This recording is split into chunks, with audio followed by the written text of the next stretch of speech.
শুভ সকাল। স্বাগত এশিয়ান টেলিভিশনের নিয়মিত আয়োজন এশিয়ান সংবাদ বিশ্লেষণে। আপনাদের সাথে আছে আমি রিহাদ মাহমুদ। দর্শক, এই অনুষ্ঠানে আমরা দেশের শীর্ষস্থানীয় সংবাদপত্রে প্রকাশিত খবরগুলো নিয়ে আলোচনা করে থাকি। চলুন জেনে নেই কী কী সংবাদ প্রকাশিত হয়েছে আজকের খবরের কাগজগুলোতে। দর্শক, আমার হাতে শুরুতেই রয়েছে দৈনিক দেশ রূপান্তর। দৈনিক দেশ রূপান্তর তারা যে প্রধান শিরোনামটি করেছে সেটি হলো দীর্ঘমেয়াদী ষড়যন্ত্রের ফল পিলখানা হত্যাকাণ্ড, তদন্ত কমিশন সভাপতির সংবাদ সম্মেলন, ইমেলে সাক্ষ্য দিয়েছেন নানক ও আজম, 158 জনের সাক্ষাৎকার গ্রহণ, 50 জনের তথ্য বাকি, চূড়ান্ত তদন্ত প্রতিবেদন দাখিল 30 সেপ্টেম্বর পর্যন্ত বাড়ানোর অনুরোধ। দর্শক, পিলখানা হত্যাকাণ্ড নিয়ে যে একটি তদন্ত কমিশন গঠন করা হয়েছে এবং সেই তদন্ত কমিশন কিন্তু কাল সংবাদ সম্মেলন করেছে এবং এই সংবাদ সম্মেলনে তারা বেশ কিছু তথ্য জানিয়েছে। সেই তথ্যগুলো নিয়ে দৈনিক দেশ রূপান্তর কিন্তু তাদের প্রধান যে শিরোনাম সেটি করেছে। এছাড়া জীববৈচিত্র্য রক্ষায় প্লাস্টিক বর্জনের ডাক প্রধান উপদেষ্টার। গতকাল প্রধান উপদেষ্টা ডক্টর মোহাম্মদ ইউনূস তিনি জাতীয় পরিবেশ দিবস এবং বৃক্ষরোপণ অভিযান এবং বৃক্ষ মেলার উদ্বোধন করেছেন ও সেখানে তিনি বলেছেন যে প্লাস্টিকের কারণে এই জীববৈচিত্র্য নষ্ট হচ্ছে এবং এই সুন্দর পৃথিবীকে যদি বাসযোগ্য রাখতে হয় তো অবশ্যই এই প্লাস্টিক বর্জন করতে হবে এবং তরুণদের তিনি এগিয়ে আসার আহ্বান জানিয়েছেন যেন পৃথিবীর পরিবেশ সুন্দর রাখা যায় এবং তার যে 3-0 নীতি আছে সেই নীতি অনুসারে বিশ্বকে এগিয়ে নেওয়া যায়, সেই সংবাদটি এখানে রয়েছে। এবং আরেকটি সংবাদ আমরা তার নিচে দেখতে পাচ্ছি, বিবৃতিতে তারেক রহমান মানবতার শত্রু হয়ে দাঁড়িয়েছে মব জাস্টিস।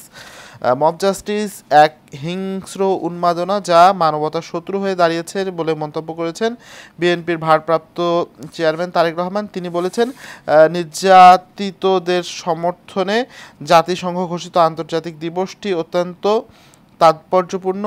এ দিবসের গুরুত্ব অপরিসীম। প্রতি বছর 26 জুন জাতিসংঘ ঘোষিত আন্তর্জাতিক দিবস পালিত হয়। আজ আন্তর্জাতিক নির্যাতন বিরোধী দিবস।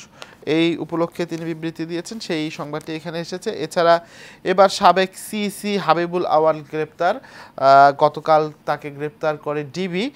দ্বাদশ জাতীয় সংসদ নির্বাচনের নেতৃত্ব দেওয়া সাবেক প্রধান নির্বাচন কমিশনার কাজী হাবিবুল আওয়াল কাওয়ালকে গ্রেপ্তার করেছে ঢাকা মহানগর গোয়েন্দা পুলিশ।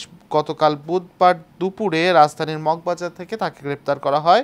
ঢাকা মহানগর পুলিশের যুগ্ম কমিশনার মোহাম্মদ নাসিরুল ইসলাম জানান, গ্রেপ্তার এড়াতে হাবিবুল আউয়াল নিজের বাসা ছেড়ে মগবাজারের একটি বাসায় আত্মগোপন করেন। এছাড়া এনসিসির পরিবর্তে নতুন প্রস্তাব, রাজনৈতিক দলের সঙ্গে ঐক্যমত কমিশনের সভা, জাতীয় সাংবিধানিক কাউন্সিল বাতিল করে সাংবিধানিক ও সংবিধিবদ্ধ প্রতিষ্ঠান নিয়োগ কমিটি নামে একটি নতুন সংস্থার গঠনের প্রস্তাব দিয়েছে জাতীয় ঐক্যমত কমিশন। তবে প্রধানমন্ত্রীর মেয়াদকাল 10 বছর নির্ধারণ সংক্রান্ত প্রস্তাব নিয়ে এখনও রাজনৈতিক দলগুলোর মধ্যে চূড়ান্ত ঐক্যমত হয়নি। গতকাল বুধবার রাজধানী ফরেন সার্ভিস একাডেমিতে রাজনৈতিক দলগুলোর সঙ্গে বৈঠক শেষে কমিশনের সহসভাপতি অধ্যাপক আলী রিয়াজ তিনি এসব কথা বলেন। ডাকসু নির্বাচন ক্যাম্পাসে নিরাপত্তাহীনতার শঙ্কা, এই সংক্রান্ত একটি সংবাদ আমরা দেখতে পাচ্ছি। এছাড়া পাশে রয়েছে নির্বাচনের দিনক্ষণ জানতে চেয়েছিল আইএমএফ, অর্থ উপদেষ্টা এই তথ্য জানিয়েছেন। আন্তর্জাতিক মুদ্রা তহবিল আইএমএফ তাদের ঋণের চতুর্থ ও পঞ্চম কিস্তি ছাড়ের সিদ্ধান্ত নেওয়ার আগে জাতীয় নির্বাচনের দিনক্ষণ জানতে চেয়েছিল বলে উল্লেখ করেছেন অর্থ উপদেষ্টা সালেউদ্দিন আহমেদ। নির্বাচনে একটি সম্ভাব্য সময় প্রকাশ পাওয়ার পর আন্তর্জাতিক আর্থিক প্রতিষ্ঠানগুলো থেকে বাজেট সহায়তা আসতে শুরু করেছে বলে মন্তব্য করেন তিনি। এছাড়া ইরান থেকে ফিরতে অনাগ্রহ বাংলাদেশিদের। ইরান ইসরায়েল সাম্প্রতিক সংঘাতময় সময়ের দেশটি অবস্থানরত বাংলাদেশিদের ফেরাতে সরকার নানা উদ্যোগ নিলেও যুদ্ধবিরতি ঘোষণার আসার পর সেই উদ্যোগ কার্যত ভেস্তে গেছে। নিবন্ধন করলেও এখন অনেকেই আর দেশে ফিরতে চাইছে না, এই সংবাদটি রয়েছে। এছাড়া নবায়নযোগ্য জ্বালানির লক্ষ্য পূরণে প্রয়োজনীয় বিনিয়োগ বান্ধব পরিবেশ, এই সংবাদ রয়েছে। দর্শক, এই ছিল দৈনিক দেশ রূপান্তরের আজকের প্রথম পাতার সংবাদগুলো, প্রধান প্রধান সংবাদগুলো আমরা এই ছিল দৈনিক দেশ রূপান্তরে। দর্শক, আমরা এখন একটু একজন অতিথি আমাদের সঙ্গে যুক্ত করতে চাচ্ছি। তিনি হলেন শিরিনা বিথি, প্রতিষ্ঠাকালীন সদস্য বাংলাদেশ এন্টি ড্রাগ ফেডারেশন এবং চেয়ারম্যান রাষ্ট্রবিজ্ঞান বিভাগ, ইসলামী বিশ্ববিদ্যালয়ের। শিরিনা বিথি, আপনি কি আমাকে শুনতে পাচ্ছেন? জি, আপনাকে আমি শুনতে পাচ্ছি। আপনি শুনতে পাচ্ছেন? জি, শুনতে পাচ্ছি। আপনাকে অসংখ্য ধন্যবাদ এত সকালে আমাদের সাথে যুক্ত হওয়ার জন্য। আপনাকে ধন্যবাদ আমাকে যুক্ত করবার জন্য আপনাদের সাথে। আচ্ছা, জি। আপনার কাছে যে জিনিসটি জানতে চাইছি যে আজকে মাদক বিরোধী দিবস, তো আমরা দেখছি যে মাদক বিরোধী নানা প্রচারণা চলে এবং মাদকের কুফল কি বা মাদক কি ধরনের ক্ষতি করতে পারে তা আমরা সব জানি। তারপরেও মাদক কিন্তু নিয়ন্ত্রণ করা যাচ্ছে না। এর কারণটা কি বলে মনে করেন আপনি? আহ, আহ, আন্তর্জাতিক মাদক বিরোধী যে আজকে দিবস, সেটির মূল বিষয় হচ্ছে যে মাদকের অপব্যবহার এবং অবৈধ পাচার বিরোধী আন্তর্জাতিক দিবস আজকে 26 জুন। তো প্রতি বছর আমি এই দিনটিতে সরাসরি মাদকদ্রব্য নিয়ন্ত্রণ অধিদপ্তরের সাথে থেকেই আমি অনুষ্ঠানে যোগ দেই, কিন্তু এবার আমার দাপ্তরিক কাজের কারণে যেতে পারিনি। তো আপনি যে প্রশ্নটি করেছেন আসলে খুবই যথাযথ এবং এটা সময়ের দাবি আমি মনে করি। মাদক বিরোধী প্রচার প্রচার আমরা শিক্ষক সমাজ আমরা সকলে কম বেশি কাজ করছি, এবং হচ্ছে যে রাষ্ট্র, সমাজ, পরিবার সবাই যে যার জায়গা থেকে কাজ করছে। তারপরে কেন নিয়ন্ত্রণ হচ্ছে না বা কেন নিয়ন্ত্রণের জন্য জিরো টলারেন্স ঘোষণা করেছেন সরকার, বিগত সরকারও করেছেন, বর্তমানেও করছেন, কিন্তু আসলে কেন হচ্ছে না? এখানে মৌলিক কিছু বিষয় আছে। আসলে যেটা আমার মনে হয় যে মাদকের যে অবাধ বিচরণ, সেটি আমাদের কমাতে হবে এবং সেদিকে নজরদারি আমাদের বাড়াতে হবে। আপনারা জানেন হয়তো যে আমরা বাংলাদেশে কিন্তু মাদক খুব একটা যে উৎপাদন করা হয় বা এটা নিয়ে মাদকের চাষাবাদ করা হয় সেটিও কিন্তু না, সেটার দিকে সরকার নজর দিচ্ছে। কিন্তু আমরা দেখতে পাই যে মায়ানমার এবং ভারত থেকে সব থেকে বেশি মাদক আমাদের দেশে ঢুকতে পারে বা অনুপ্রবেশ করে। তো সেই দিকগুলোতে আমাদের নজর দিতে হবে। আমাদের সীমান্তবর্তী যে এলাকাগুলি আছে সেইখানে আমাদের সরকারের পক্ষ থেকে যে যে বাহিনীগুলি কাজ করে তাদেরকে আরো বেশি কঠোরভাবে সেটি নির্মূল করার চেষ্টা করতে হবে, যেন কোনোভাবেই কোনো মাদক সহজে দেশে প্রবেশ করতে না পারে। কারণ একটা জিনিস যখন খুব সহজে লভ্য হয়ে যায়, জনগণের কাছে খুব মানে সহজে পৌঁছে যায়, তখন কিন্তু এটা রোধ করা খুব কঠিন হয়ে দাঁড়ায়। এটা একটা বিষয়। আর একটি বিষয় আছে যেটা যে আত্মনিয়ন্ত্রণটা, আপনি কতটুকু নিজেকে নিয়ন্ত্রণে নিজেকে রাখবেন খারাপ দিকগুলা থেকে, সেটি নিতান্তই কিন্তু আহ, আপনার নিজস্ব ব্যাপার। তো আমি খারাপ কিছু গ্রহণ করবার আগে আমার নিজের মানে যে সেলফ কন্ট্রোলটা সেটিকে বাড়াতে হবে। আমরা শিরিনাবিথি, মানুষ, আপনার কাছে একটা আমরা জিনিস জানতে আমরা চাইবো যে আমাদের তো কঠোর শাস্তির ব্যবস্থা রয়েছে মাদক চোরাচালান বা পাচারের ক্ষেত্রে। এরপরেও পাচার দেখছি যে আমরা প্রতি বছর বাড়ছেই তো বাড়ছে। এক্ষেত্রে আইন শৃঙ্খলা বাহিনীর ব্যর্থতা আছে কিনা আপনি কি মনে করেন? আমি ব্যর্থতার কথা বলতে চাই না, আমি খুব আশাবাদী মানুষ। আমার কাছে মনে হয় যে আসলে এখন যে ইয়াং জেনারেশন, তারা এত বেশি মানে সূক্ষ্মভাবে তারা নিজেদেরকে বাবা মা বা তার বন্ধু বান্ধব বা তার সমাজ থেকে নিজেকে এমন ভাবে তারা লুকিয়ে রাখার চেষ্টা করে, যে কারণে আসলে তারা একবার যখন এটার মধ্যে ঢুকে যাচ্ছে, তারা সহজে সেখান থেকে বেরোতে পারছে না। আরেকটা ব্যাপার হচ্ছে অ্যাওয়ারনেস। আমাদের আসলে অ্যাওয়ারনেসটা বাড়াতে হবে।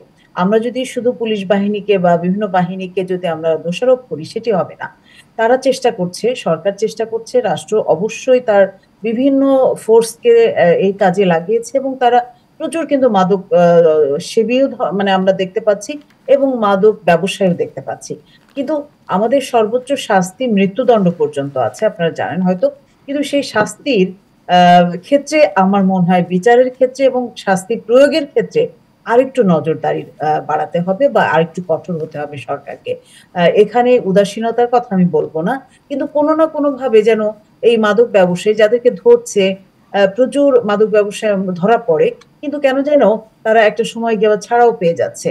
কিন্তু তাদের যদি তার কঠোরভাবে তার অপরাধের জন্য শাস্তির ব্যবস্থা করা হতো, আমার মনে হয় তাহলে আহ, অনেকে বেশি সচেতন হতো এবং আ মাদকটা সমাজ থেকে অনেকটা নির্মূল করা সম্ভব হতো। আচ্ছা, জি। আরেকটি জিনিস জানতে চাইবো যে সেটি হলো যে আহ, মাদকাসক্তি থেকে দূরে থাকতে পারিবারিক বন্ধন এটি কতটি ভূমিকা রাখে? আমরা দেখতে পাচ্ছি এই ইদানিং পারিবারিক যে বন্ধন তা অনেকটা আহ, কম হয়ে যাচ্ছে এবং সেই পরিবারের মধ্যে দূরত্ব সৃষ্টি হচ্ছে, এবং যাদের পরিবারে এরকম দূরত্ব সৃষ্টি হচ্ছে সেই পরিবারগুলোতে আমরা দেখছি মাদকাসক্তির হারটা একটু বেশি। তো সেক্ষেত্রে কি করা উচিত বলে আপনি মনে করেন? আমার মনে হয় যে সবথেকে বড় আ মা জায়গা সেটি হচ্ছে পরিবার। একটা পরিবারই পারে তার সন্তানকে সঠিক পথে পরিচালিত করতে। পারিবারিক বন্ধনটাকে অবশ্যই সুদৃঢ় করতে হবে এবং আপনার সন্তানটি কোথায় যাচ্ছে, কার সাথে মিশছে, সে সন্ধ্যার পরে ঘর থেকে বের হয়ে কোথায় গেল, কার সাথে সে ঘুরছে, কি কাজে যাচ্ছে বা শিক্ষা প্রতিষ্ঠানে যাচ্ছে, যাওয়ার পরে তার পিয়ার গ্রুপটা কি? তার যে বন্ধু মহল তারা কি ধরনের? তারা কি কোনো আ মানে মাদকের সাথে জড়িত আছে কিনা বা তারা কোনো খারাপ কিছুর সাথে জড়িত আছে কিনা, তা সেটি কিন্তু আমার মনে হয় যে আ বাবা-মাকে বা পরিবারকে দেখভাল করা উচিত। যে সে তার বন্ধু যে মহলটা তারা কেমন? তারা কতটা ভালো এবং তারা ভালো কিছু করছে কিনা? পরিবার তো অবশ্যই একটা অন্যরকম জায়গা। কারণ পরিবার যখন একটা সন্তানকে তার প্রপার ট্রিটমেন্ট দিবে, তার সমস্ত কিছু ভালোমতো দেখাশোনা করবে, তাহলে সেই সন্তানটি কখনোই বকে যাওয়ার কথা না। বাবা-মাকে বন্ধু হতে হবে।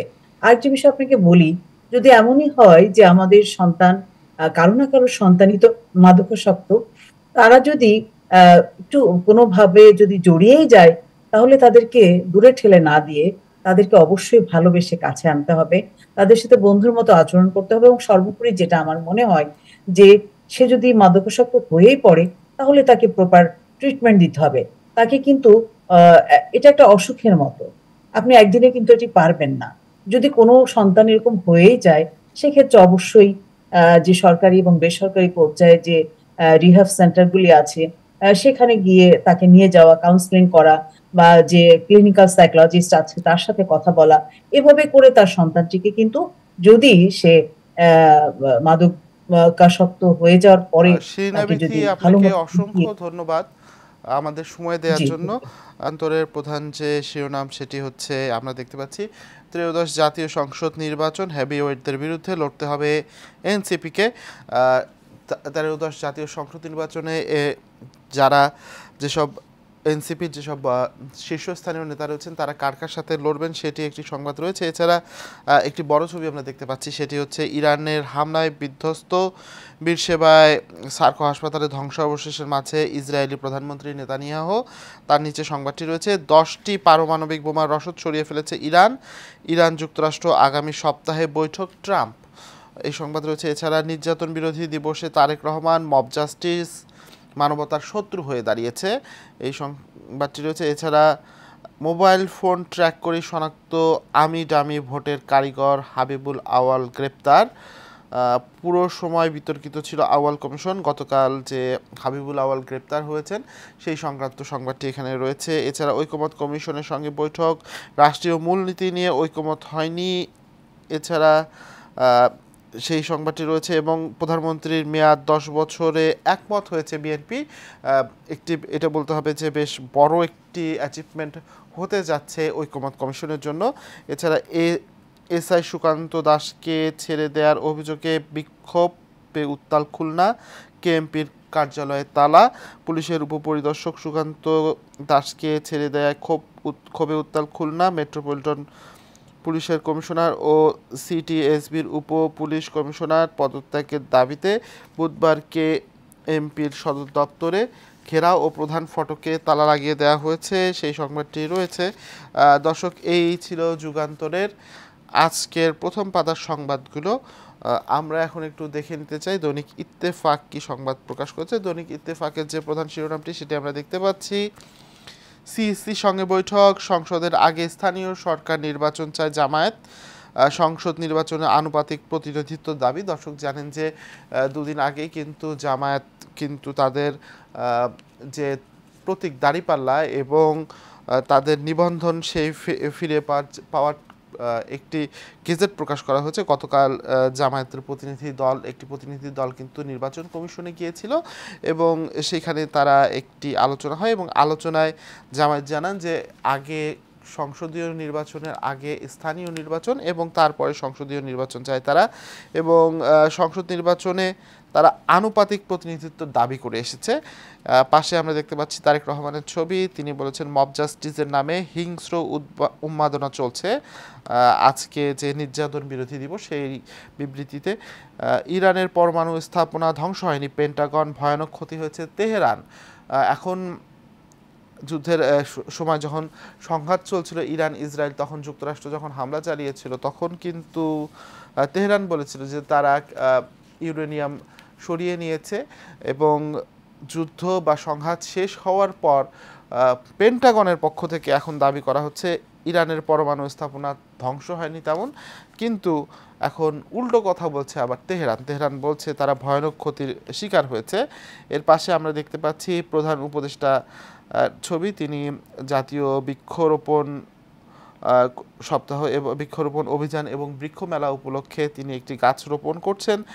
প্লাস্টিক পরিবেশের বিষ, আসুন প্লাস্টিক বর্জন করি, বৃক্ষ মেলা ও উদ্বোধনকারী প্রধান উপদেষ্টা। প্লাস্টিকের বিরুদ্ধে তিনি তরুণ প্রজন্মকে এগিয়ে আসতে বলেছে। এছাড়া দীর্ঘমেয়াদী ষড়যন্ত্রের ফল পিলখানা হত্যাকাণ্ড, রাজনৈতিক নেতাদের সংশ্লিষ্টতার তথ্য পেয়েছে কমিশন, চূড়ান্ত প্রতিবেদন 30 সেপ্টেম্বর পর্যন্ত সময় দাবি করা হয়েছে। বললেন জামায়াতের আমির, শুধু 71 নয় 47 থেকে যারা আমাদের দ্বারা কষ্ট পেয়েছেন সবার কাছে ক্ষমা চেয়েছি। এছাড়া কলম্বো টেস্টের প্রথম দিনেই চাপে বাংলাদেশ। সব দুজন ব্যাটসম্যান বাদে সব ব্যাটসম্যানই কিন্তু মোটামুটি দেখা গেছে যে সেট হয়ে তাদের উইকেট দিয়ে এসেছেন। তো হয়তো বা কলম্বো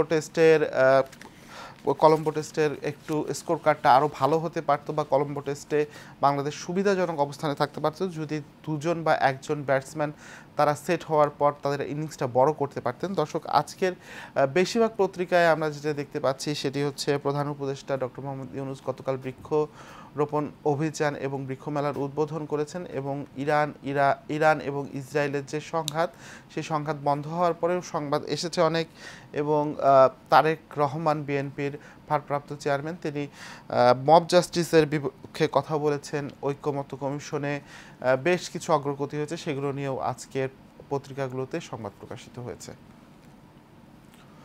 দর্শক, এশিয়ান সংবাদ বিশ্লেষণ আজ এ পর্যন্তই। আগামীকাল আবার একই সময় দেখা হবে। ততক্ষণ সবাই সুস্থ থাকুন, ভালো থাকুন, এশিয়ান টেলিভিশনের সঙ্গে থাকুন।